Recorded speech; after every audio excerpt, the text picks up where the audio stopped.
ہمارا سلسلہ گفتگو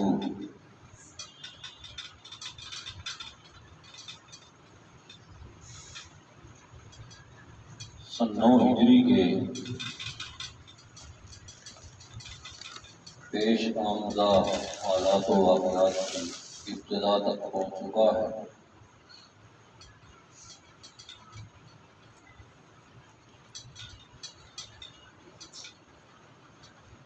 یہ رسول اللہ صلی اللہ علیہ وسلم کی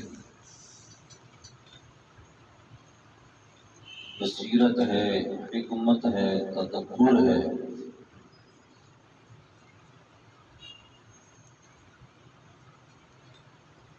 جو زمانے کی 3 بڑی قوتوں کے ساتھ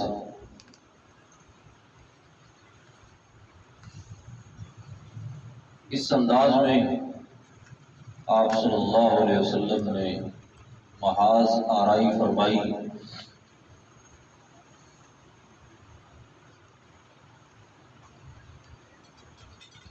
کہ اس قسم کی حکمت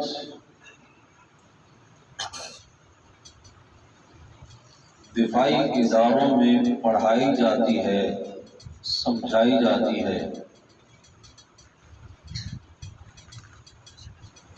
لیکن آپ تو پوری کائنات کے لیے معلم ہیں۔ آپ کا ہر ایک عمل انسانیت کے لیے ایک بہترین تعلیم ہے۔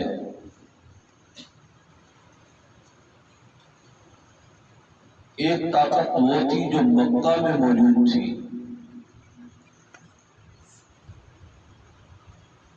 اور یہ بھی جان کے دشمن لوگ تھے۔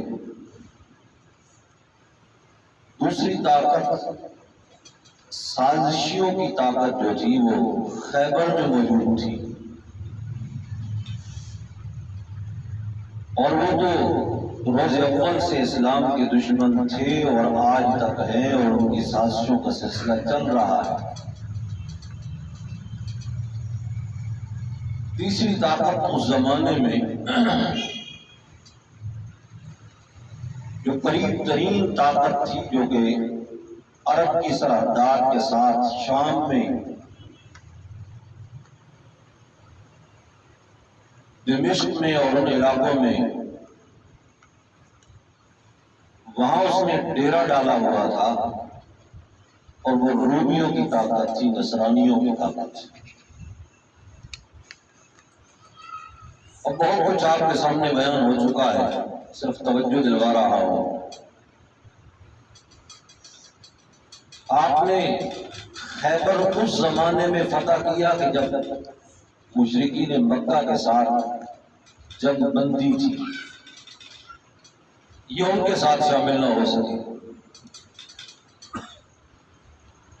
اور جس وقت مکہ آپ نے فتح فرمایا اس وقت خیبر کے یہودیوں میں جان ہی ختم ہو چکی تھی، لہذا وہ ان کے مددگار نہ بن سکے۔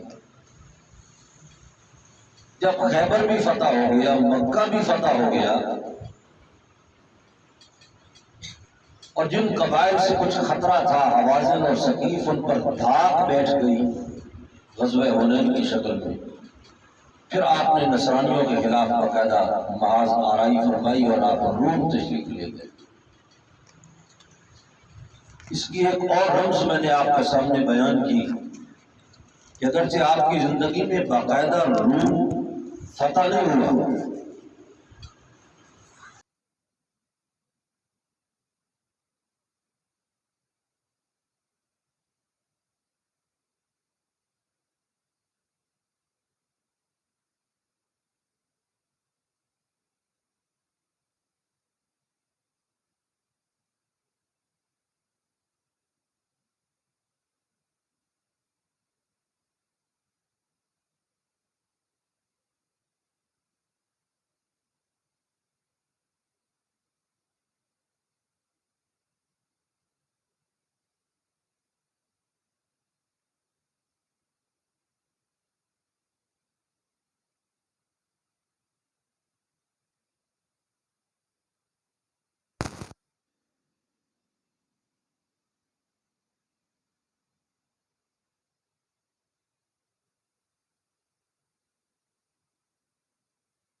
اپنے پڑاؤ میں، اپنے کیمپ میں. ابھی آپ وہاں موجود تھے کہ پیچھے منافقین نے شرارتیں شروع کر دیں. حضرت علی اللہ تعالیٰ عنہ کو آ کر اکسانے لگے، کہنے لگے استثقلک رسول اللہ صلی اللہ علیہ وسلم واستأخرک علی النساء والصبیان. دیکھو تو ابھی سے بوجھ بن گیا ہے اپنے نبی پر، اپنے سسر پر، رسول اللہ صلی اللہ علیہ وسلم پر. وہ تجھے ساتھ ہی نہیں لے گئے، تجھے بچوں میں عورتوں میں چھوڑ دیا. تو کوئی کم بہادر آدمی ہے، فلاں چلا گیا، فلاں چلا گیا، فلاں چلا گیا، اور تجھے نہیں لے گئے آپ. اب جب ایک نے بھی تانا دیا، دوسرے نے بھی دیا، تیسرے میں بھی، منافقین کا تو کام ہی یہی ہوتا ہے نا. حالانکہ اللہ کے رسول صلی اللہ علیہ وسلم کا کوئی فعل حکمت سے خالی نہیں ہوا کرتا تھا. آپ کی اس میں کوئی حکمت تھی. حضرت علی کو آپ اپنی جگہ سے چھوڑ کے جانا چاہتے تھے، لیکن یہ تانے حضرت علی سے برداشت نہ ہوئے. اب ظاہر بات ہے آپ دور تو نہیں گئے تھے، پھر دوبارہ اجازت مانگنے کے لیے پھر چلے گئے پیچھے. جب آپ نے دیکھا کہ حضرت علی آ گئے ہیں، پھر میں ماذا جاء بک، کیوں آئے ہو علی، کیا چیز لائی ہے؟ انہوں نے کہا یا رسول اللہ استأخرتنی علی النساء والصبیان، آپ نے مجھے بچوں اور عورتوں میں چھوڑ دیا ہے. اب آپ کو میرے اوپر کوئی بد اعتمادی ہے کہ میں جنگ نہیں کر سکوں گا؟ اب اس سے پہلے کتنی جنگیں میں کر چکا ہوں. اب میں کہ تو نے تو کچھ اور سوچ لیا ہے. اما ترضا ان تکون منی بمنزلت ہارون من موسیٰ، کیا تجھے اس سے خوشی نہیں محسوس ہوتی کہ تو میرے سامنے اسی طرح ہو جائے جس طریقے سے حضرت ہارون حضرت موسیٰ علیہ السلام کے سامنے تھے؟ یہ بات آپ نے فرمائی کہ دیکھو حضرت ہارون علیہ السلام کو بھی تو حضرت موسیٰ علیہ السلام چھوڑ کر گئے تھے نا کوہ طور پر، اور کہا پیچھے قوم کو سنبھالنا. لیکن یہاں ایک اشکال ہو سکتا تھا کہ دیکھو حضرت ہارون نبی ہیں، حضرت موسیٰ علیہ السلام کے بھائی ہیں، نبی ہیں، اور پھر آپ یہ فرما رہے ہیں کہ علی تم اس پر راضی نہیں ہو کہ تیری حیثیت بھی میرے سامنے اسی طرح ہو جس طرح کہ حضرت ہارون کی حیثیت حضرت موسیٰ علیہ السلام کے سامنے تھی. اب اس سے کوئی ڈنڈی مار سکتا تھا، کوئی اس سے استدلال کر سکتا تھا کہ شاید اللہ کے رسول کے بعد بھی، رسول اللہ کے بعد بھی نبوت کا سلسلہ جاری ہے، اور حضرت علی شاید نبوت کے دعوے دار بن سکیں، اور اگر وہ نہیں تو شاید کوئی اور بن سکے. لیکن اس کے بعد آپ نے متصلاً فوراً فرمایا اس اشکال کا امکان ہی ختم کر دیا، الا انہ لا نبی بعدی. میں اس پر راضی نہیں ہو کہ تم بھی میرے سامنے اسی طرح بن جاؤ جس طرح حضرت ہارون موسیٰ علیہ السلام کے سامنے تھے. یعنی جو معاملہ حضرت ہارون کے ساتھ حضرت موسیٰ نے فرمایا، میں بھی تیرے ساتھ تو وہی معاملہ کر کے جا رہا ہوں، لیکن خبردار یہ ذہن میں رکھنا میرے بعد اور کوئی نبی نہیں آئے گا. الا انہ لا نبی بعدی، میرے بعد اور نبی کوئی نہیں. تجھے خلافت ملی اور میں نے اپنی جگہ پہ مطلب تجھے مقرر کیا ہے، انت خلیفتی علی اہلک و اہلی، تو اپنے اہل و عیال پر بھی میرا خلیفہ بن رہا ہے اور میرے اہل و عیال پر بھی تو میرا خلیفہ بن رہا ہے. اب تجھے یہ اعزاز کافی نہیں؟ ایک ڈیوٹی ہے، تجھے اس ڈیوٹی پہ مامور کیا گیا ہے جس کو تشکیل کہتے ہیں کہ تیری تشکیل ہے. اور جب تشکیل ہو تو آدمی بے شک لکڑیاں کاٹ رہا ہو تو پھر بھی ساتھ شامل ہوتا ہے، آگ جلا رہا ہو، کھانا پکا رہا ہو، ڈیوٹی کر رہا ہو، پہرا دے رہا ہو، کسی بھی جگہ پہ کھڑا ہو تو وہ ساتھ شامل ہوگا، وہ اجر و ثواب کے اندر برابر کا شریک ہوگا. تو میں تیری یہ ڈیوٹی میں نے لگائی ہے اور تو اس بات پر راضی نہیں. اب یہاں پر بعض لوگوں نے اس روایت کو لے کر یہ کوشش کی استدلال کرنے کی، حالانکہ اس کے مقابلے میں کتنی مضبوط ترین روایات موجود ہیں. خلافت کا اولین استحقاق اس امت میں کس کو حاصل ہے، کہ انشاءاللہ جس وقت ہم یہ سیرت کی بحث کو ختم کریں گے اس کے بعد خلفائے راشدین کا جب سلسلہ شروع ہوگا تو اس میں انشاءاللہ اللہ کی توفیق سے اگر اللہ نے چاہا تو بڑی مفصل گفتگو ہوگی اور اچھے انداز میں انشاءاللہ ہوگی. لیکن یہاں یہ جو الفاظ ہیں ان سے بعض لوگوں نے سہارا لیا. دیکھو جی حضرت موسیٰ اور حضرت ہارون کے درمیان میں اور کوئی نہیں. اللہ کے رسول فرما رہے ہیں کہ علی میرے بعد تو میرے سامنے اسی طرح ہے جس طرح کے حضرت ہارون حضرت موسیٰ کے سامنے تھے، تو مطلب یہ ہے کہ پھر حضرت علی اولین مستحق ہیں خلافت کے، درمیان میں اور ہے ہی کوئی نہیں۔ حالانکہ رسول اللہ صلی اللہ علیہ وسلم نے جس خلافت کی تشبیہ دی حضرت موسیٰ و ہارون کی خلافت کی، اس کا تعلق ایک واقعہ کے ساتھ زندگی کے اندر اندر ہے۔ اور واقعہ کیا ہے کہ حضرت موسیٰ علیہ السلام کو طور پہ جا رہے ہیں تورات حاصل کرنے کے لیے، زندگی کی بات ہے نا، زندگی کے بعد کی بات ہے۔ اور جس وقت حضرت موسیٰ علیہ السلام آ گئے تو خود قوم کو خود سنبھال بھی لیا، لیکن حضرت موسیٰ علیہ السلام کی وفات کے بعد حضرت ہارون حضرت موسیٰ کے خلیفہ نہیں بنے، یوشع ابن نون بنے خلیفہ، ان کو بھی نبوت ملی اور خلافت بھی، خلیفہ بھی بنے، لیکن حضرت ہارون کی وفات خود حضرت موسیٰ کی زندگی کے اندر ہو گئی تھی۔ اگر اس بنیاد کو دیکھو تو پھر یعنی یہ بات تو بالکل کسی اعتبار سے بھی درست نہیں بنتی۔ وقتی طور پر ایک واقعہ کی حد تک ہم کہتے ہیں ٹھیک، حضرت ہارون ایک واقعہ میں حضرت موسیٰ کے خلیفہ بنے، اسی طرح حضرت علی بھی ایک واقعہ میں رسول اللہ کے خلیفہ بنے، اور صرف ایک واقعہ نہیں، اس سے پہلے ہجرت میں بھی خلیفہ بن چکے ہیں۔ مکہ میں آپ چھوڑ کر گئے، اپنے بستر پر سلایا۔ یہاں پر اگر آپ کو یاد ہو تو ایک بات میں نے آپ کے سامنے کی تھی کہ ایک ہمارے بزرگ تھے، اچھے خطیب تھے، بیان کر رہے تھے، اور جب یہ بات کی تو ایک آدمی اٹھا درمیان میں، اس نے کہا جی دیکھو، آپ کہتے ہیں کہ اللہ کے رسول صلی اللہ علیہ وسلم نے ہجرت کے وقت میں حضرت علی کو اپنے بستر پر اپنی چارپائی پہ بٹھایا، چارپائی بھی سریر ہوتی ہے، تخت ہوتی ہے، اس پر بٹھایا، تو کیا یہ اشارہ نہیں تھا کہ اللہ کے رسول کے بعد خلیفہ حضرت علی ہوں گے؟ آپ انکار کیوں کرتے ہیں اس سے؟ انہوں نے کہا جی ہم نے کہا ہم نے حضرت علی کی شان کا کوئی انکار نہیں کیا، جو حضرت علی کی شان کا انکار کرے وہ اپنے ایمان کی خیر منائے۔ حضرت علی کی شان کا انکار نہیں کہ اللہ کے رسول کے بستر پر امانتیں ان کے سپرد کی گئیں، اور پھر رسول اللہ اپنے بستر پر ان کو سلا کے گئے، بہت بڑی بات ہے۔ لیکن حضرت علی رسول اللہ کے بستر پر سوئے ہیں، عظمت واضح اور ظاہر ہے، لیکن جس کے کندھے پہ خود اللہ کے رسول سوار ہوئے اس کی عظمت کے کیا کہنے ہوں گے؟ اللہ، اسی سفر میں ادھر لوگوں کی امانتیں حضرت علی کے سپرد، نبوت والی امانت کس کے سپرد کی گئی ہوئی، اس کا محافظ بن کے کون گیا؟ وہ سیدنا صدیق اکبر گئے۔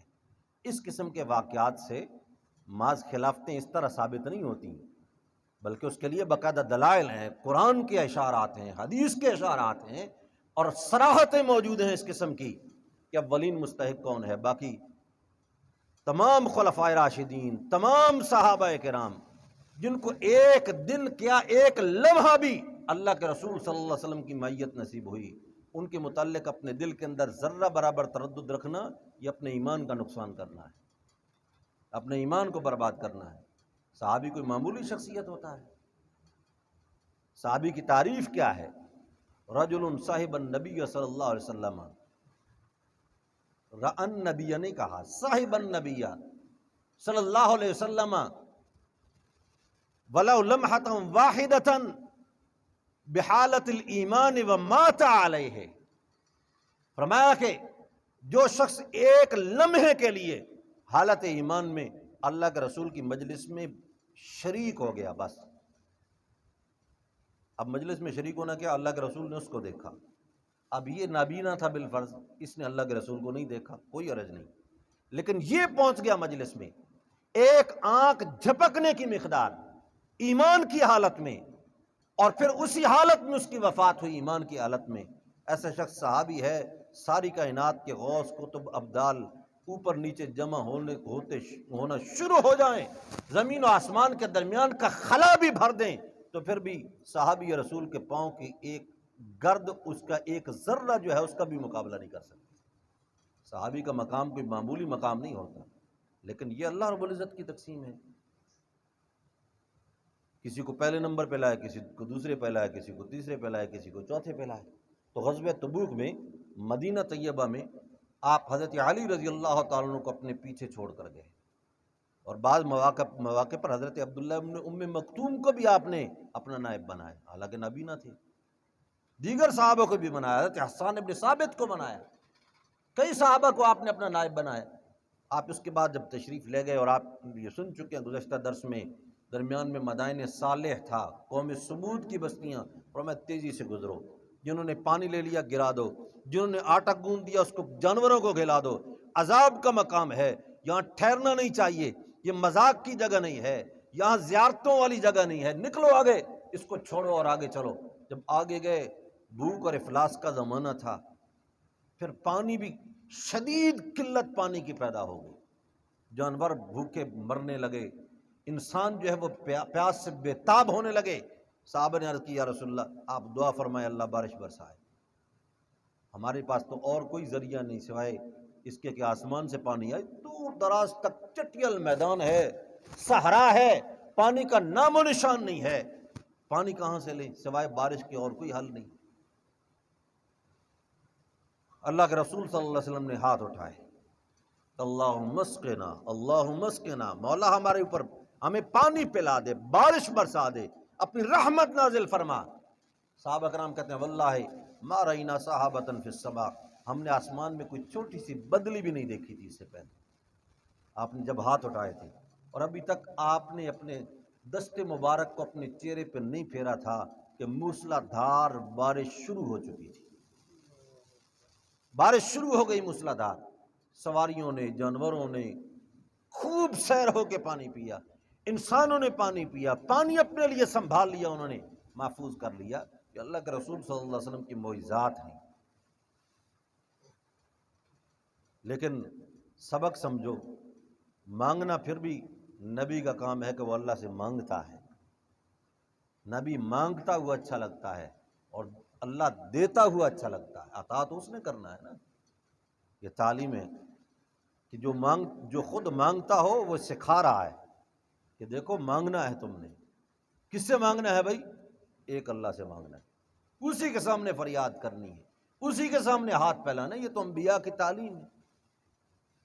وگرنہ وہ خود کہتے ہیں کہ ہم دے سکتے ہیں، بھائی ہم تمہیں دے رہے ہیں، تم کہتے ہیں اللہ سے مانگو، اللہ نے دے دیا ہے ہمیں، پھر ہم اللہ سے کیا مانگیں؟ ایسی بات نہیں، کہا کہ ہاتھ پھیلاؤ، صحابہ نے بھی ہاتھ اٹھائے، اللہ کے رسول نے بھی ہاتھ اٹھائے، دعا مانگی، اور اللہ نے اس دعا کو قبول کر کے بارش سے مالا مال کر دیا اللہ رب العزت۔ اب کچھ صحابہ ایسے تھے کہ جو عذر کی وجہ سے رہ گئے، منافقین اپنے خبث سے باطن کی وجہ سے پیچھے رہ گئے، بعض صحابہ جن کی تعداد 12 تک بتلائی جاتی ہے کہ ان پر یہ آزمائش آئی کہ وہ اپنی فصلوں وغیرہ کی وجہ سے تاخیر کے اندر مبتلا ہو گئے، لیکن بعد میں پھر پہنچ بھی گئے۔ ان میں سے 2 کا بطور خاص جو ہے یعنی اس سفر میں ایک ذکر ہے، پھر اس کے بعد آگے ایک باقاعدہ ایک واقعہ ہے حضرت کعب ابن مالک کا۔ ایک ابو خیثمہ تھے، ایک صحابی رضی اللہ تعالیٰ عنہ، انہوں نے کہا کھجوریں پکی ہیں اتاریں گے اور اس کے بعد پھر چلے جائیں گے، اچھی سواری ہے۔ لیکن جب اللہ کے رسول نکل گئے، آپ نے کوچ کر لیا مدینہ سے، اپنے باغ میں گئے، کنواں تھا پانی کا، چشمے، اس کنویں سے پانی پیا، ٹھنڈا پانی، اور چھاؤں میں بیٹھے، اچانک احساس ہوا دل میں ٹھنڈی چھاؤں ہے، ٹھنڈا پانی ہے، لیکن میں تو اللہ کے رسول کو چھوڑ کر ادھر بیٹھا ہوں، پتہ نہیں آپ کس حال میں ہوں گے۔ جی مچل اٹھا کہ چھوڑو سب کو، بیوی بچے ادھر ساتھ بیٹھے ہوئے ہیں، فوراً گھوڑے پہ سواری اور نکلے اور دوڑ لگائے، اور ادھر اللہ کے رسول کو بھی انتظار تھا۔ اپنے شاگردوں کی صلاحیتیں تو اساتذہ کے سامنے ہوتی ہیں نا، اور اللہ کے رسول صلی اللہ علیہ وسلم تو اپنے صحابہ اور اپنے شاگردوں کی صلاحیتوں کو سمجھتے تھے۔ جب دور سے گرد نظر آئی تو آپ نے فرمایا کن ابا خیثمہ۔ اب کن ابا خیثمہ یہ دعا کے مختصر الفاظ ہیں، اس کا معنی یہ کریں گے اللہ کرے ابو خیثمہ ہو۔ ابو خیثمہ جو ہے وہ دور سے گرد اپنے گھوڑے کے اوپر دوڑا، آپ نے فرمایا کن ابا خیثمہ، اللہ کرے ابو خیثمہ ہو۔ جو سامنے آیا تو ابو خیثمہ تھے، فرمایا ابو خیثمہ کہاں رہ گئے تھے؟ یا رسول اللہ سستی ہو گئی لیکن اب پہنچ گیا ہوں۔ فرمایا جب تو آ گیا ہے تو اللہ تیرا آنا قبول فرمائے، اس لیے اللہ رب العزت تیری معاف فرمائے اور تیرا آنا اللہ قبول فرمائے۔ اب ان میں سے ایک حضرت ابو ذر بھی تھے، رضی اللہ تعالیٰ عنہ۔ اب وہ نکلے ساتھ تھے لیکن پیچھے رہ گئے۔ اب منافقین جو کچھ چند ساتھ تھے نا، انہوں نے ایک شرارت کی، انہوں نے کہا جی ابو ذر جو ہے نا وہ جو پیچھے رہ گیا تو اس کے رہنے میں کوئی چکر ہے، بہانہ کیا ہے اس نے، ساتھ نکلا پھر اس کے بعد واپس مڑ گیا۔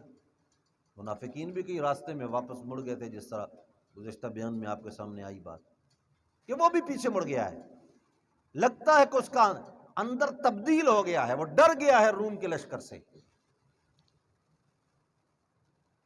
تبصرے ہونے لگے، آپ فرمایا کہ ان کان بہ خیرن فیات بہ اللہ، اگر اس میں کوئی خیر ہوئی تو اللہ اس کو لائے گا، اور اگر اس میں کوئی خیر کا معاملہ نہیں ہے تو اراحکم اللہ، اللہ نے تمہیں راحت دے دی ہے، جان چھوٹ گئی پھر تمہاری۔ یہ تبصرے کیا کرتے ہو؟ خیر ہوئی تو اللہ لے کے آ جائے گا اس کو، اگر خیر نہ ہوئی تو اگر اس کے اندر نفاق آ چکا ہے، خدا نخواستہ منافقت آ چکی ہے، تو پھر تمہیں کیا ضرورت ہے پریشان ہونے کی؟ پھر تو جان چھوٹ جائے تو اچھی بات ہوتی ہے۔ پھر آپ نے ان تبصروں کو بند کر دیا۔ معلوم ہوتا ہے ضرورت سے زیادہ تبصرے جو ہے نا شخصیات پر یہ جائز نہیں ہے، اللہ کے رسول نے پسند نہیں فرمائے۔ ہماری تو مجلسیں گرم رہتی ہیں، بالخصوص ہمارے مولویوں کی، طلباء کی، عوام بھی اسی طرح کرتی ہے، ایک ایک آدمی کا نام لے کے اس پر تبصرے شروع کر دیتے ہیں۔ ایک مرتبہ صحابہ کرام نے آ کر درخواست کی، یا رسول اللہ ہم ویسے تو مسجد نبوی میں نماز پڑھنے کے لیے آتے ہیں، لیکن بعض اوقات بارش زیادہ ہوتی ہے، درمیان میں برساتی نالے ہیں، گزرگاہیں بند ہو جاتی ہیں، تو گھروں میں نماز پڑھنا پڑتی ہے، ہم ایک مصلی بنانا چاہتے ہیں۔ مصلی ہوتا ہے عارضی نماز کی جگہ، جس میں باقاعدہ مسجد کی نیت نہ کی جائے، شکل بے شک مسجد کی بن جائے لیکن بنانے والے کی نیت مسجد کی بنانے کی نہ ہو، مصلی کی نیت ہو، اس کو مسجد البیت بھی کہا جاتا ہے۔ صحابہ کرام میں رواج تھا، وہ بنایا کرتے تھے، بلکہ ہمارے بچپن کے زمانے تک، قریب زمانے تک دیہاتوں میں بھی بڑے گھر کے اندر ایک کنارے میں کچھ نہ کچھ بنا لیتے تھے کہ وہاں پر نماز پڑھی جائے۔ تو یہ یعنی مسنون کام ہے۔ اللہ کے رسول نے اس قسم کے مصلی جو تھے ان کا افتتاح فرمایا باقاعدہ، آپ نوافل پڑھتے تھے وہاں پر جا کر۔ تو صحابہ نے کہا یا رسول اللہ آپ آئیں ایک قبیلے میں، یہاں آ کر نوافل پڑھیں۔ تو وہاں پر ایک صحابی اس بستی میں رہتے تھے، مالک ابن دخشن، اس محلے میں بڑے بہادر صحابی تھے۔ بعد میں جو مسجد زرار جو بنی تھی منافقین نے بنائی، اس کو گرانے کے لیے آپ نے ان کو بھیجا تھا، مالک ابن دخشن کو۔ اب جس وقت بیٹھ گئے سارے، آپ نے نوافل پڑھائے اور اس کے بعد اچانک آپ نے سنا کہ ایک بھی کہتا مالک ابن دخشن نہیں آیا، دوسرا بھی کہتا مالک ابن، تیسرا بھی کہتا، چوتھا کہتا بھائی کوئی اندر چکر تو نہیں چل گیا، اس لیے کہ وَمِنْ أَهْلِ الْمَدِينَةِ مَرَضُوا عَلَى النِّفَاقِ لَا تَعْلَمُهُمْ نَحْنُ نَعْلَمُهُمْ، منافقین مدینہ میں رہ رہے تھے۔ اب وہ حالانکہ مخلص صحابہ تھے سارے، لیکن تبصرہ شروع ہو گیا کہ مالک ابن دخشن نہیں آیا، ایک بھی کہتا ہے، دوسرا بھی کہتا ہے، تیسرا بھی کہتا ہے۔ میں چپ کرو، خاموش ہو جاؤ، ہو سکتا کوئی عذر ہو اور وہ آ کر تمہارے سامنے بیان کرے تو تمہیں اس پر شرمندگی ہو، لہذا جو موجود نہیں اس پر تبصرے کرنے کی ضرورت ہو نہیں ہے کہ وہ کیوں نہیں آیا، کیا وجہ ہے جی۔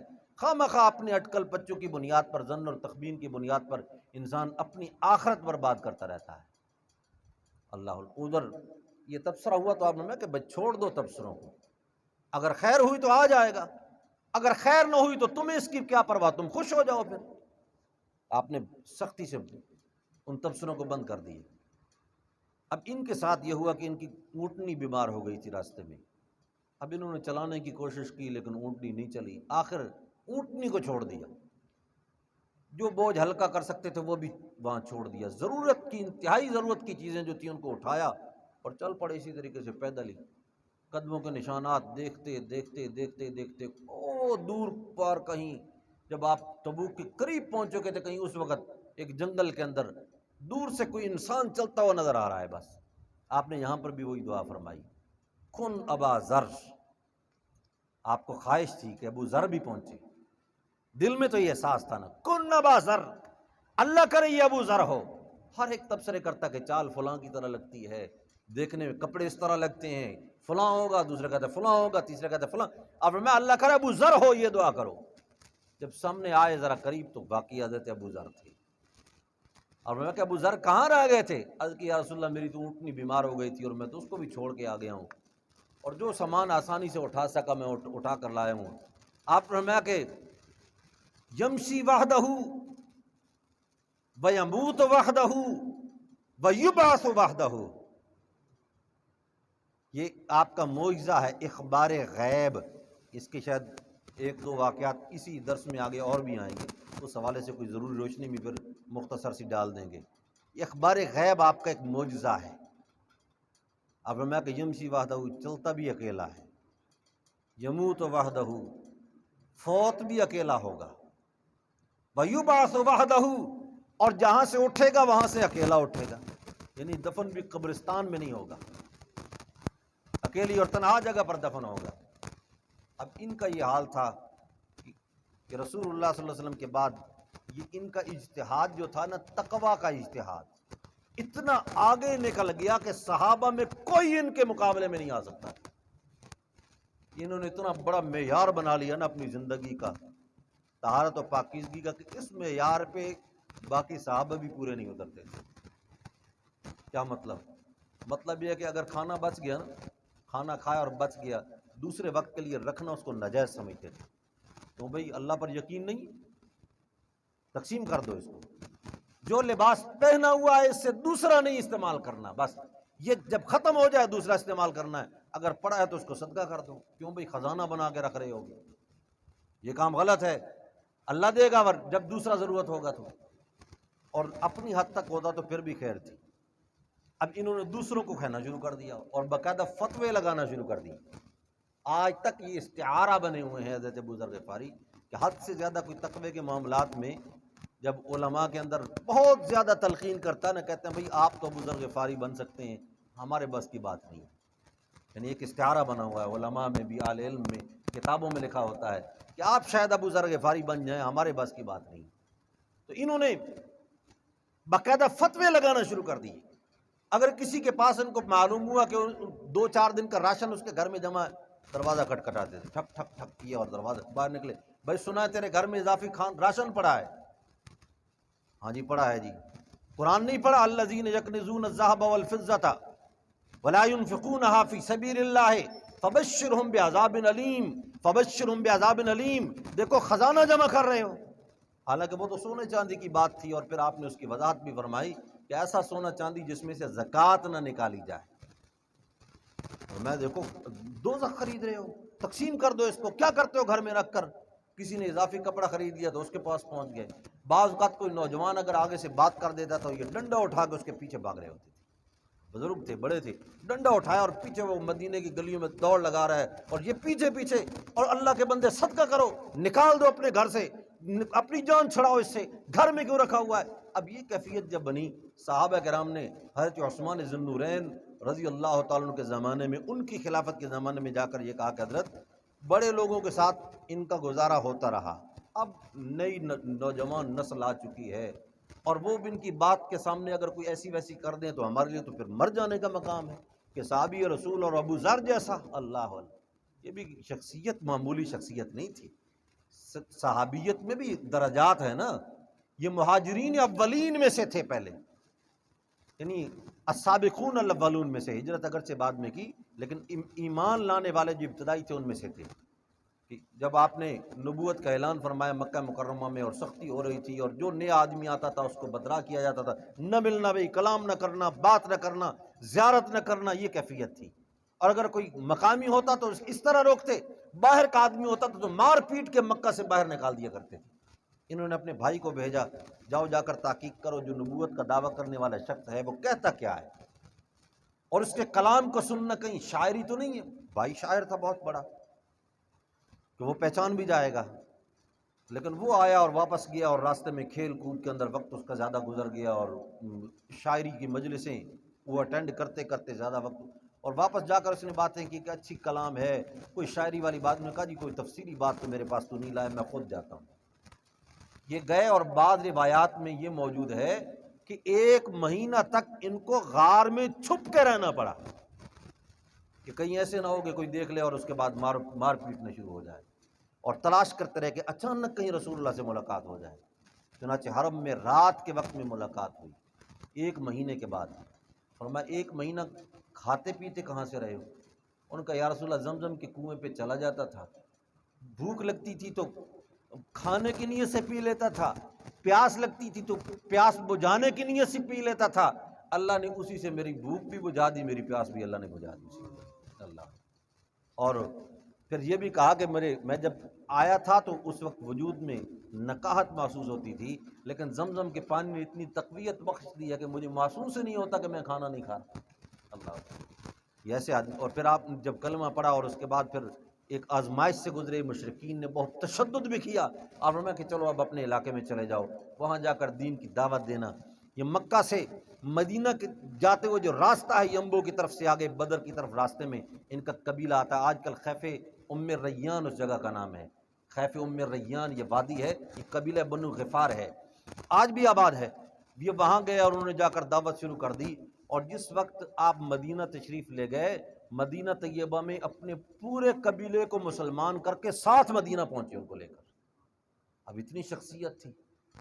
صحابہ نے عرض کی حضرت عثمان کو کہ حضرت بڑی شخصیت ہیں، کوئی نوجوان بدتمیزی نہ کر بیٹھے، کوئی غلطی نہ ہو جائے کسی سے، پھر ہمیں دکھ ہوگا، آپ اس کا کوئی حل نکالیں۔ انہوں نے کہا 20 مرتبہ سمجھا چکا ہوں، لیکن ان کے تقوی کا معیار بہت بلند ہے۔ جا کر عرض کی حضرت یہ مدینہ جو ہے نا، یہ آپ کے رہنے کے اب قابل نہیں ہے، آپ بہت بلندی پر ہیں، اب یہ جو کیفیت ہے یہ ان لوگوں کے ساتھ آپ کا گزارا نہیں ہوگا، آپ مہربانی کریں باہر تشریف لے جائیں۔ ایک جگہ دی مقام ربضہ میں، وہاں گئے اور وہاں انہوں نے اپنی ایک مسجد بھی بنائی، وہیں انہوں نے رہائش رکھی، ایک خود ہیں، ایک چھوٹا سا غلام ہے، بیوی ہے ساتھ، بس اس طرح وہ رہ رہے ہیں، بالکل تنہائی کی زندگی ہے۔ اور پھر جب وفات کا وقت آیا تو کہا اللہ کے رسول نے ایک پیشین گوئی فرمائی تھی، لگتا ہے کہ وہ پوری ہونے کا وقت آ گیا ہے۔ اب ترتیب بننی تھی نا کوئی،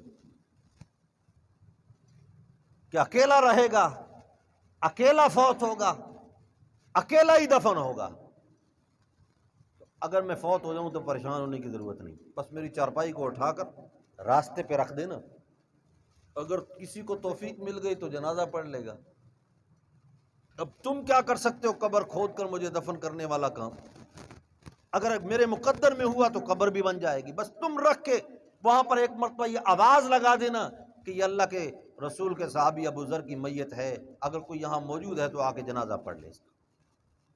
چنانچہ جب ان کی وفات ہوئی اور ان کی چارپائی وہاں پر رکھی گئی اور وہ چھوٹا غلام کھڑا ہے، بیوی کھڑی ہے، اچانک دیکھا کہ صحابہ کرام کا ایک قافلہ نکلا بہت بڑا، مدینہ سے باہر آ رہے تھے۔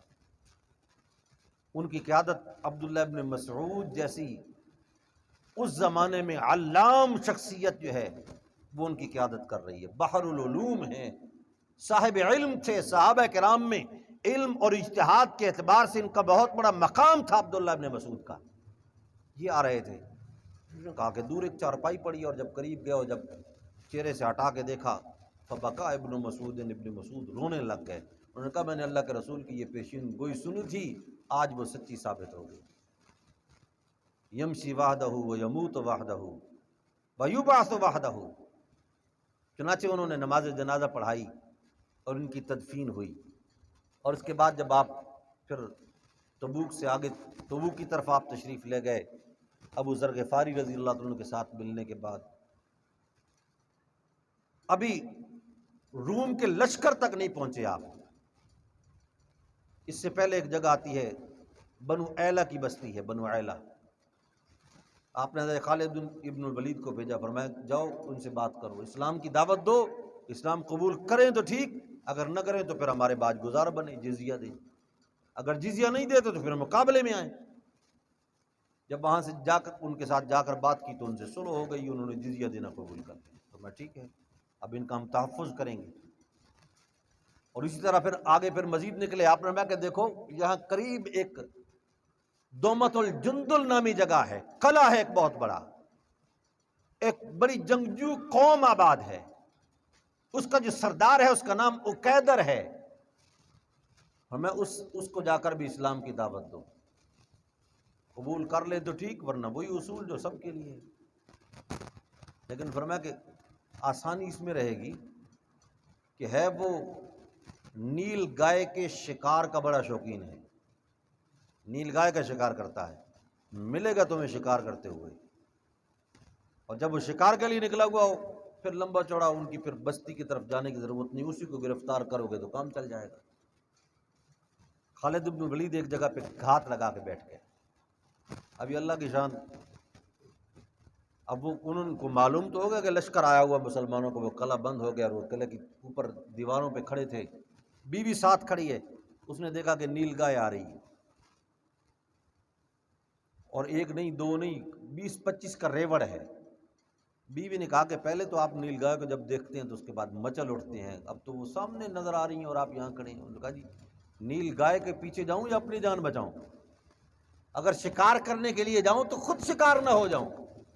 اس نے کہا یہ تو دیکھو اب تو قلعے کی بالکل دیواروں کے قریب آ گئی ہے، جاؤ جلدی جلدی شکار کرو، کوئی 2-4 پکڑو، اور اس کے بعد پھر اندر آ جانا۔ عورت تھی، اس کی باتوں میں آ گئے، اور اس کو بھی اتنی زیادہ عقل نہیں تھی، جس جیسے کہ اپنے کو اصول ہوتے ہیں۔ وہ بہرحال اترے، اور جب وہ نیچے آیا، حضرت خالد بن ولید گھات میں بیٹھے ہوئے تھے، اس کو بھی پکڑا اور اس کے بھائی حسان کو بھی پکڑ لیا۔ اب ان کو گرفتار کیا اور رسول اللہ کے سامنے پیش کر دیا۔ جب سامنے پیش کیا، حسان کے وجود پر انتہائی قیمتی لباس تھا، ایسا لباس جو صحابہ کرام نے عرب کے اندر دیکھا ہی نہیں تھا کسی کے اوپر، ریشم و کم خواب کا لباس، اور اس کے اوپر پھر سونے کی تاروں سے کام ہو چکا ہے، بہت قیمتی لباس۔ اور سارے گھور گھور کے دیکھ رہے ہیں اس کو، ٹک ٹکی باندھ کے، عجیب لباس۔ آپ کو یہ بات پسند نہ آئی؟ فرمایا کہ حسان کے لباس کو دیکھتے ہو، لمنادیل سعد خیر من ھذا فی الجنت، فرمایا میرا صحابی جو سعد شہید ہوا ہے نا جنت کے اندر، اس کو جو صرف رومال ملے ہیں نا، وہ رومال اس قیمتی لباس سے کئی گنا زیادہ بہتر ہے۔ اب رومال کا لفظ آپ نے اس لیے بولا کہ مندیل، رومال اس زمانے میں ناک کو صاف کرنے کے لیے استعمال ہوتا تھا۔ جنت کے اندر تو یہ ناک والا، میں نے کہا ان چیزوں کا تصور ہی نہیں، لیکن آپ نے ایک تشبیہ دی، فرمایا کہ ایک وہاں پر چھوٹا سا رومال جو ہے نا وہ اس سے کئی گنا زیادہ بہتر ہے، تم اس کے اوپر رشک کر رہے ہو کہ یہ کیسا لباس ہے، لہذا اس کو اتنا ٹک ٹکی باندھ کے دیکھنے کی کوئی ضرورت نہیں۔ اب عقیدر سے جب بات ہوئی، عقیدر نے کہا کہ آپ چونکہ مجھے گرفتار کر لیا ہے لہذا آپ مانگیں جو مانگتے ہیں، اور میں تو گرفتار آدمی ہے، تیرا کیا ہے؟ اس نے کہا جی میری قوم میری بات مانتی ہے، آپ اگر مجھے رہا کر دیں تو میں جو آپ ہمارے ذمہ جزیہ لگائیں گے ہم ادا کریں گے۔ آپ نے اس کو گرفتاری کی حالت میں قوم سے بات کرنے کا موقع دیا، قوم نے کہا ٹھیک ہے جی اب مانتے ہیں۔ اب یہ بھی بغیر لڑائی کے یہ علاقہ دومت الجندل جو تھا یہ بھی فتح ہو گیا۔ اب اس کے بعد آپ روم کے لشکر کے قریب پہنچ گئے، آپ نے باقاعدہ ایلچی بھیجا اسلام کی دعوت کے لیے، ہرقل روم خود موجود تھا جو اس وقت شہنشاہ روم تھا، اس کو آپ نے فرمایا کہ ادعوک الی الجنت عرضها کعرض السماوات والارض اسلم والا اسم العریسین علیک، فرمایا کہ میں تجھے ایسی جنت کی دعوت دیتا ہوں کہ جس کی چوڑائی زمین و آسمان کے برابر ہے، زمین و آسمان کے برابر اس ایک جنت کی چوڑائی ہے، میں تجھے اس کی دعوت دیتا ہوں، اور اسلام قبول کر لے وگرنہ تیری ساری قوم کا گناہ اور بوجھ تیرے اوپر ہوگا۔ اب آپ نے یہ دعوت کی، اور اس کے بعد فرمایا کہ اگر اسلام قبول نہیں کرتے تو پھر دوسری بات جزیہ ہے، اگر جزیہ بھی نہیں دیتے تو پھر نکالو تلواریں مقابلے میں آ جاؤ۔ اب جب وہ خط پہنچا اس ہرقل روم، کیسر روم کے پاس، اس نے خط پڑھا، اب وہ صرف بادشاہ نہیں تھا بلکہ وہ تورات و انجیل کا ماہر عالم بھی تھا، اس کے ذہن میں علامات بھی تھیں کہ جو نبی آخر الزمان صلی اللہ علیہ وسلم سے تعلق رکھنے والی ان کی کتابوں میں موجود تھی۔ اس نے خط پڑھا اور اس کے بعد اس نے اپنی شورا بلوائی اور اس کے سامنے اس خط کو رکھا، اور اس نے کہا کہ دیکھو میں ان علامات کو جانتا ہوں جو علامات نبی آخر الزمان کی ہیں صلی اللہ علیہ وسلم، ہمیں پرکھنا چاہیے کہ کہیں وہ یہ وہی نبی تو نہیں، اگر نبی ہوئے تو پھر ان سے لڑائی نہیں ہم کر سکتے۔ اچھا جی کیا کرنا چاہیے؟ اس نے کہا جی ایک ایسا آدمی بھیجتے ہیں جو عربی جانتا ہو لیکن اندر سے پکا عیسائی ہو۔ عیسائی بھی عرب تھے وہاں پر، کسی عرب عیسائی کو بھیجتے ہیں ان کے پاس۔ ایک رجل تنوخی نام کے ایک شخص کو انہوں نے بھیجا، اس کو جاتے وہ کہا کہ میں کچھ نشانیاں تمہیں بتلاتا ہوں، تم نے نوٹ کرنی ہے۔ 3 نشانیاں ہیں۔ ایک یہ ہے کہ اگر وہ جاتے ہوئے فوراً خط سے متعلق سوال کریں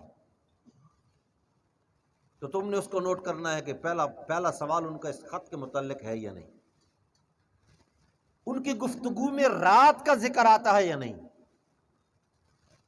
اور تیسری بات ان کے دونوں کندھوں کے درمیان مہر نبوت ہوگی، اگر وہ نبی ہوئے تو وہ مہر تم نے دیکھ کے آنی۔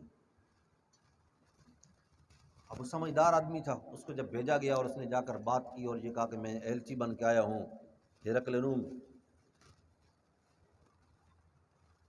تو آپ نے فوراً سوال کیا کہ ماذا فعل ہرقل برسالتنا، ہمارے اس خط کے ساتھ اس ہرقل نے کیا کیا ہے؟ اس نے کہا امسکہ، اس نے اپنے پاس رکھا، عزت سے پڑھا، اس کو سنایا بھی صحیح، اس نے بڑی تکریم کی ہے، تعظیم کی ہے آپ کی۔ اب میں اچھا امسک اللہ ملکہ، اب اس کا ملک اللہ بچا لے گا۔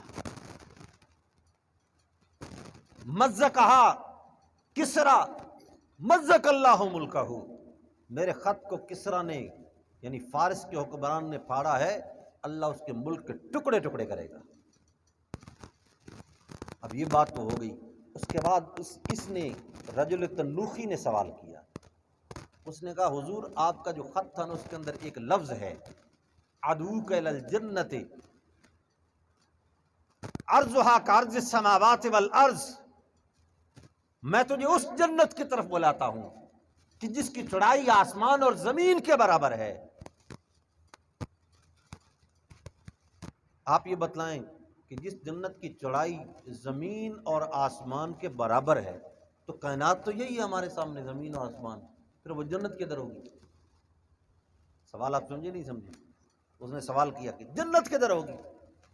اللہ اللہ، پھر آگے سے جو جواب دیا اللہ کے رسول نے صلی اللہ علیہ وسلم، اور اس پر حیرانگی کی بات، بڑی حیرانگی کی بات یہ ہے کہ آپ نے یہ جو جواب دیا یہ سینکڑوں ہزاروں سال پہلے آسمانی کتابوں میں وہ جواب بھی موجود ہے کہ آپ نے جو جواب دینا ہے۔ آپ نے فرمایا کہ رجل تنوخی سوال کرتے ہو، میں تجھ سے پوچھتا ہوں اب دن ہے یا رات ہے؟ لیل ام نہار، دن ہے یا رات ہے؟ اس نے کہا یا حضور دن ہے۔ فرمایا این اللیل، رات کدھر ہے؟ رات ہے یا کوئی نہیں؟ اس نے کہا ہے جی۔ فرمایا کہ پھر رات کدھر ہے؟ رات ہوتی بھی ہے یا نہیں؟ اس نے کہا جی ہوتی ہے۔ فرمایا کدھر ہے؟ رات اس زمین پر آتی ہے یا کہیں اور جگہ، کسی اور جگہ پر آتی ہے؟ اس نے کہا جی رات بھی ادھر ہی آتی ہے۔ فرمایا اب دن ہے تو رات نہیں ہے، اگر تو رات بھی اپنے وقت میں اسی زمین پر ہی آئے گی۔ جو ذات رات اور دن کو ایک زمین پر اکٹھا کر سکتا ہے وہ آسمان و زمین کی چوڑائی جتنی جنت بھی بنا سکتا ہے۔ اب اس نے رجل تنوخی نے کہا دیکھو جی جواب میں رات کا ذکر آ گیا ہے نا، یہ دوسری نشانی پوری ہو گئی۔ اب اس نے تیسری نشانی دیکھنی تھی۔ اس نے کہا حضور میں عرب ہوں، چونکہ آپ بھی عرب ہیں، میں کچھ دن آپ کے پاس ٹھہرنا چاہتا ہوں۔ تو میں ٹھیک ہے ٹھہرو، 1 دن 2 دن آپ نے اس کے بعد بلایا، اور میں کتنا ٹھہرنا ہے بھائی؟ 1 دن ٹھہرو گے، 2 دن ٹھہرو گے، 3 دن؟ انہوں نے کہا حضور چند دن ٹھہر کے چلا جاؤں گا۔ پر میں سیدھی بات کیوں نہیں کرتے کہ تم مہر نبوت دیکھنا چاہتے ہو؟ اللہ آپ نے کپڑا ہٹایا اور مہر نبوت دکھائی، اللہ سیدھی بات کیوں نہیں کرتے؟ تو یہ چیز جو ہے یہ بھی خبر غیب کے قبیل سے ہے۔ اللہ رب العزت اپنے نبی کو بعض اوقات کچھ بتلا دیتے ہیں، لیکن بتلایا جائے تو علم ہوتا ہے، لیکن جو چیز بتلا دی جائے وہ غیب نہیں ہوتی۔ غیب ہوتا ہی وہ ہے جو مخفی رہے۔ اللہ یہ بڑی نکتے کی بات ہے، غیب ہوتا ہی وہ ہے جو مخفی رہے، جو بتلا دی جائے وہ غیب نہیں ہوتی۔ اور اللہ نے اپنے نبی صلی اللہ علیہ وسلم کو کوئی خبر 1 نہیں 2 نہیں 4 نہیں بیسیوں نہیں، ہزاروں نہیں، کروڑوں خبریں ہم مانتے ہیں کہ دیں، اور ایسی ایسی خبریں ہیں کہ انسان کی عقل دنگ رہ جاتی ہے۔ اللہ حضرت سلمان فارسی جس وقت آئے تھے نا، ایک پادری کے پاس ٹھہرے کہ میں جو تنگ آ گیا ہوں اپنے دین سے، مجوسیت جو آتش پرستی کا دین ہے، آگ جلاتے ہیں اور اس کی پوجا شروع کر دیتے ہیں، اور میں آپ کے پاس آیا ہوں کچھ سیکھنے کے لیے۔ انہوں نے کہا جی میں دین عیسائیت پر ہوں، اس وقت دین عیسائیت میں خیر ہے، لیکن کہیں اور نہ جانا بھٹک جاؤ گے، سب کو میری طرح نہ سمجھ لینا۔ لیکن جب موت کا وقت قریب آیا، اس نے کہا جی اب میرے پاس بھی یعنی گنجائش نہیں رہ گئی، مہلت ختم ہو چکی ہے، کوچ کا وقت آ چکا ہے، میرے خیال میں ایک آدمی اور باقی رہ گیا ہے۔ اب اس کے پاس گئے، اس کا بھی وقت پورا ہو گیا، اس نے کہا میرے خیال میں کوئی بھی باقی نہیں رہ گیا۔ اگر دین سیکھنا چاہتے ہو، آخرت کی نجات چاہتے ہو، اس مقام پہ چلے جاؤ جس مقام پہ نبی آخر الزمان نے مبعوث ہو کے ہجرت کر کے پہنچنا ہے، اور وہ مقام یثرب ہے۔ وہاں بیٹھ کے انتظار کرو، تجھے دین بھی ملے گا، تجھے آخرت بھی مل جائے گی۔ اللہ سلمان فارسی نے کہا کہ مجھے کیا پتہ چلے گا؟ انہوں نے کہا جی پتہ کس طرح نہیں چلے گا، ہدیہ پیش کرو گے قبول نہیں کرے گا، صدقہ پیش کرو گے قبول نہیں کرے گا، ہدیہ پیش کرو گے قبول کر لے گا۔ بین کتفیہ ختم النبوہ، اس کے دونوں کندھوں کے درمیان نبوت کی مہر ہوگی۔ لمبا قصہ ہے، غلام بن گئے، قافلے والوں نے یثرب میں جا کر شمعون یہودی کے ہاتھ بیچ دیا، اور پھر آپ کی آمد بھی ہو گئی، آپ نے ہجرت بھی کر لی، اور ہجرت کے بعد جب ان کو پتہ چلا، ایک دن کھجور لے کے گئے، کہا حضور یہ آپ کے لیے میں صدقے کا مال لایا ہوں۔ فرمایا لا اقبل الصدقہ، میں تو صدقہ قبول نہیں کرتا، یہ مستحقین کو دے دو۔ دوسرے دن گئے، یا رسول اللہ یہ ہدیہ لایا ہوں آپ کے لیے۔ فرمایا انا اقبل الصدقہ، میں صدقہ قبول کرتا ہوں۔ آپ نے لیا اور اس کو خود بھی تناول فرمایا۔ دو نشانیاں پوری ہو گئی۔ اب تیسری کیسے پوری ہو؟ روزانہ اپنا کام چھوڑ کے آ جاتے ہیں دیکھنے کے لیے۔ ایک دن آپ جنت البقیع میں، بقیع غرقد میں بیٹھے ہیں، آپ تشریف فرمائے، ہوا چل رہی ہے اور پیچھے سے کپڑا اڑ رہا ہے، اور یہ ایک طرف بیٹھ کے چھپ کے دیکھ رہے ہیں کہ کپڑا ذرا زیادہ بلند ہو جائے اور میں مہر نبوت دیکھ سکوں، تیسری نشانی بھی دیکھ سکوں۔ آپ نے پیچھے دیکھ کر کہا سلمان ابھی تک تیری تیسری نشانی پوری نہیں ہوئی، ابھی تک تیری نشانی باقی ہے، پوری نہیں ہوئی، آؤ دیکھ لو مہر نبوت کو۔ جب آپ نے یہ الفاظ فرمائے تو انہوں نے کہا اب میں دیکھوں گا تو یقیناً، لیکن پہلے اقرار کرتا ہوں اشہد ان لا الہ الا اللہ و اشہد ان محمد رسول اللہ۔ اللہ تو کبھی کبھی اللہ رب العزت اپنے نیک بندوں کے دل پہ بھی کوئی بات ڈال دیتا ہے، القاء ہو جاتا ہے، کشف ہو جاتا ہے، لیکن یہ علم غیب نہیں ہوتا۔ علم غیب اور چیز ہے۔ علم غیب کیا ہے؟ آسمان کے اوپر ستارے کتنے ہیں، زمین پر ذرے کتنے ہیں، میرے سر پہ بال کتنے ہیں، کائنات میں کل مخلوقات کتنی ہیں، کسی کا رزق کتنا لکھا ہوا ہے، سانسیں کتنی لکھی ہوئی ہیں، میں یہاں بیٹھ کر کتنے بول بولوں گا اور کتنے بول میری زندگی کا مقدر بنیں گے، آپ کیا بولیں گے، کتنا کھائیں گے، کہاں کہاں جائیں گے، درخت سے اگر کوئی پتا، ایک درخت پہ کل پتے کتنے ہیں، کب کب وہ گرے گا ٹوٹ کر نیچے، اور جب گرے گا تو اس کے کتنے حصے ہوں گے، اور اس کے ذرات کہاں کہاں بکھر کے جائیں گے، اس کو علم غیب کہا جاتا ہے، اور یہ جاننے والا اللہ کے علاوہ اور کوئی نہیں ہے۔ اللہ، ورنہ کبھی اللہ بتا دے تو انبیاء کا کام یہ ہوتا کہ اللہ سے لینا اور مخلوق تک پہنچانا ہے۔ یک پرسید از گم کردہ فرزند کہ اے روشن گوہر پیرے خرد مند، ز مصرش بوئے پیراہن شنیدی چرادر چاہے کنعانش ندیدی، گفتہ ہم احوال ما برکے جہانس دم پیدا و دیگر دم نہانس، گہے بر تارا میں اعلیٰ نشینم گہے بر پشت پائے خود نبینم۔ حضرت یعقوب سے کسی نے پوچھا عجیب معاملہ ہے، کرتا مصر سے چلتا اور آپ کو خوشبو یہاں بیٹھے ہوئے آ گئی، اور یہی بیٹا قریب کنعان کے کنویں میں پڑا تھا، اس وقت تو آپ کو نہ خوشبو آئی اور نہ آپ کو پتہ چل سکا، اس کا کیا ماجرا ہے؟ یک پرسید از گم کردہ فرزند، اے روشن گوہر پیر خرد مند، آپ بڑی روشن پیشانی والے اور سمجھدار بزرگ ہیں، آپ یہ راز تو بتلائیں۔ گفتہ احوال ما برکے جہانس دم پیدا و دیگر دم نہانس، فرمایا کہ ہمارا حال اسی طرح ہے کہ جس طرح بجلی چمکتی ہے تو زمین پر بعض کا چونٹی بھی نظر آنے لگتی ہے، کبھی کبھی وحی کی روشنی میں ہمیں وہ کچھ بھی نظر آ جاتا ہے جو عام انسانوں کو نظر نہیں آتا، لیکن کبھی اس طرح ہوتا کہ اپنے پاؤں کی پشت پر کیا لگا ہوا ہے ہمیں اس کا بھی علم نہیں ہوتا۔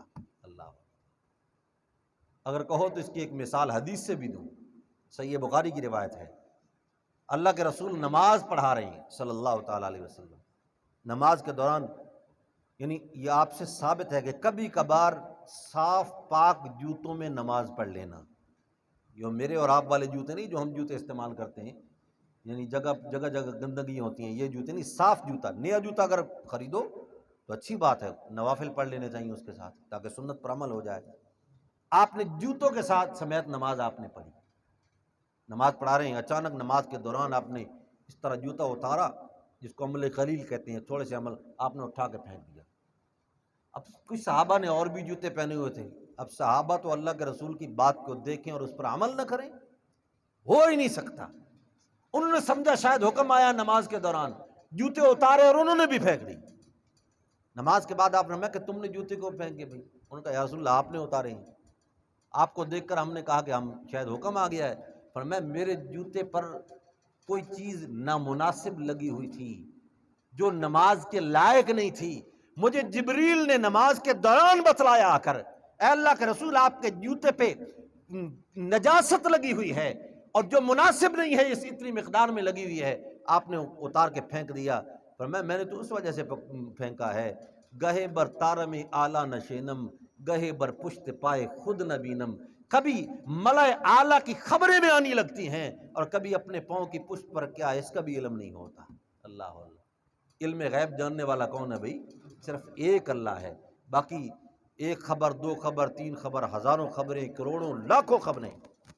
بلکہ ہمارا عقیدہ اور ایمان ہے کہ اس کائنات میں اللہ رب العزت نے جتنا علم پیدا کیا ہے اور جتنا انسانوں کو دیا ہے، تمام انسانوں کا علم بھی جمع ہو جائے اللہ کے رسول کے علم کے برابر نہیں ہو سکتا۔ اللہ، اور اسی طریقے سے جتنی اللہ رب العزت نے مخلوق تک غیب کی خبریں پہنچائی ہیں، سب سے زیادہ غیب کی خبریں اللہ کے رسول جناب محمد رسول اللہ تک پہنچائی صلی اللہ تعالیٰ علیہ وسلم، لیکن علم غیب پہ احاطہ اللہ نے کسی کو نہیں دیا۔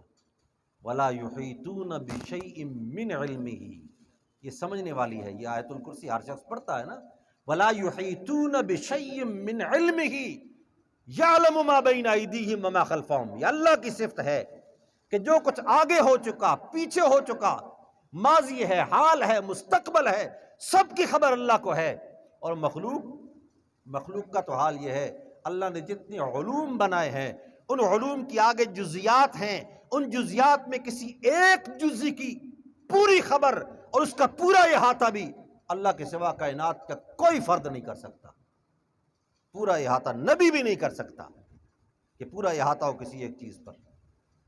مثلا ایک مثال دوں، پڑھا لکھا طبقہ موجود ہے، حیاتیات اور بیالوجی میں جانوروں سے متعلق بات کرتے ہیں، جانداروں سے، مکھی کا تذکرہ بھی ہوتا ہے، مچھر کا تذکرہ بھی ہوتا ہے۔ اب چھوٹی سی چیز ہے نا، اب اس کو دیکھ لینا، اس کے سر پہ 2 ہاسے ہیں، اس کی آنکھ اس طرح کام کرتی ہے، اس کے اندر معدہ آپ دیکھ لیں، اس کی انتڑیاں آپ دیکھ لیں، اس کا نظام تنفس دیکھ لیں، نظام انہضام دیکھ لیں، اس کے وجود پہ ریشے دیکھ لیں، جو کچھ بھی دیکھ لیں، لیکن اس ایک مکھی مچھر کا پورا احاطہ کائنات میں کوئی نہیں کر سکتا کہ یہ کب پیدا ہوا تھا، کب اس نے مرنا ہے، کیا کیا اس نے کھانا ہے، کہاں کہاں اس کے وجود نے بکھرنا ہے۔ یہ پورا احاطہ تو اس کا نام ہے۔ اس قسم کا احاطہ کائنات کا کوئی فرد بھی نہیں کر سکتا۔ ظاہر میں جو نظر آ جائے اللہ دے دے فبہا ونعمت، لیکن پورا احاطہ کائنات کی کسی علم کی ایک جزی کا بھی پورا احاطہ کوئی بھی نہیں کر سکتا۔ یہ پورا احاطہ کرنے والا کون ہے بھائی؟ صرف ایک اللہ ہے جو علام الغیوب ہے۔ اللہ رب العزت صحیح طور پر قرآن و سنت کو سمجھنے کی، عمل کرنے کی توفیق نصیب فرمائے۔ وما علینا الا البلاغ۔ الحمد للہ رب العالمین والعاقبۃ للمتقین والصلاۃ والسلام علی سیدنا محمد وآلہ وصحبہ اجمعین۔ رب اغفر وارحم وانت خیر الراحمین۔ اللهم اعنا على ذکرک وشکرک وحسن عبادتک۔ ربنا لا تزغ قلوبنا بعد إذ هديتنا وهب لنا من لدنك رحمة إنك أنت الوهاب۔ اللهم أحسن عاقبتنا في الأمور كلها وأجرنا من خزي الدنيا ومن عذاب الآخرة۔ ربنا اغفر لنا ولإخواننا الذين سبقونا بالإيمان ولا تجعل في قلوبنا غلا للذين آمنوا إنك رؤوف رحيم۔ ربنا آتنا في الدنيا حسنة وفي الآخرة حسنة وقنا عذاب النار وادخلنا الجنة مع الأبرار، يا عزيز يا غفار یا رب العالمین۔ اللہم اشف مرضانا ومرضى من اوصانا واستوصانا ومرضى المسلمین برحمتک یا ارحم الراحمین، وصلی اللہ تعالی علی خیر خلقہ محمد وآلہ وصحبہ اجمعین، آمین برحمتک یا رب۔